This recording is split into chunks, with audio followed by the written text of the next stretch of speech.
అబ్రహ్మణ్యం.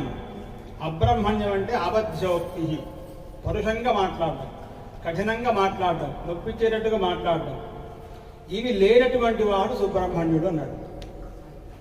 అంటే లోకంలో ఎవరెవరైతే అందంగా, మంచిగా, హితంగా, వేరే వాళ్ళకు ఉద్వేగం కలగకుండా మాట్లాడేటువంటి స్వభావం కలవాళ్ళు ఎవరెవరైతే ఉన్నారో వాళ్ళందరూ కూడా సుబ్రహ్మణ్య స్వామి యొక్క అంశ అని అర్థం.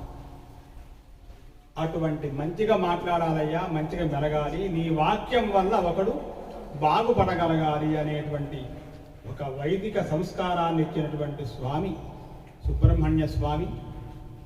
అందుకే ఈ స్వామికి సింబల్గా సర్పం, ఎస్, ఇట్లా ఉల్టా ఉన్నటువంటి ఎస్ ఉంటుంది. మన ఇంగ్లీష్ అక్షరంలో ఎస్ ఉంటుంది కదా, ఆ అక్షరాన్ని వెనకాల నుంచి చూస్తే ఎట్లయితే ఉంటుందో ఆ సింబల్ ఈ సుబ్రహ్మణ్య స్వామికి ఇచ్చారు. అందువల్ల ఆ ఎస్ ఆకృతంలో ఉండేటువంటిది ఏమిటగా అంటే సర్పం.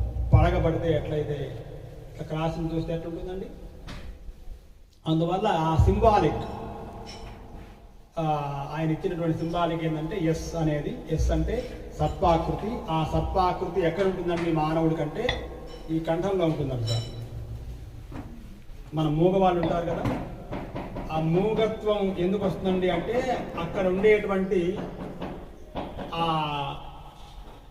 కణం, ఆ యొక్క సింబల్ అనేది వాళ్ళకు ఉండదు. అందువల్ల మూగితనం వస్తుందట.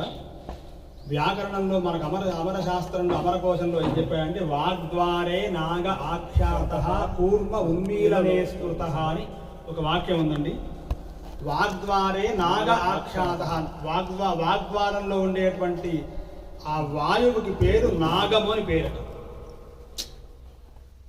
ఉన్మీలనం అంటే ఏమిటంటే కన్ను తెరిచి మూయటం.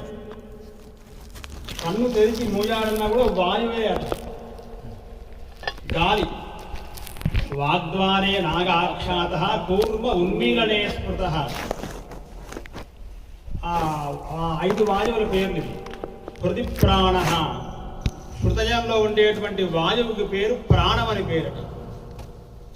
అంటే జీవనము మొత్తం, శరీర వ్యవస్థ లేదా భూమి వ్యవస్థ మొత్తం నడవాలండి అంటే వాయువు, ఆ వాయువు మీదనే ఆధారపడి ఉందండి.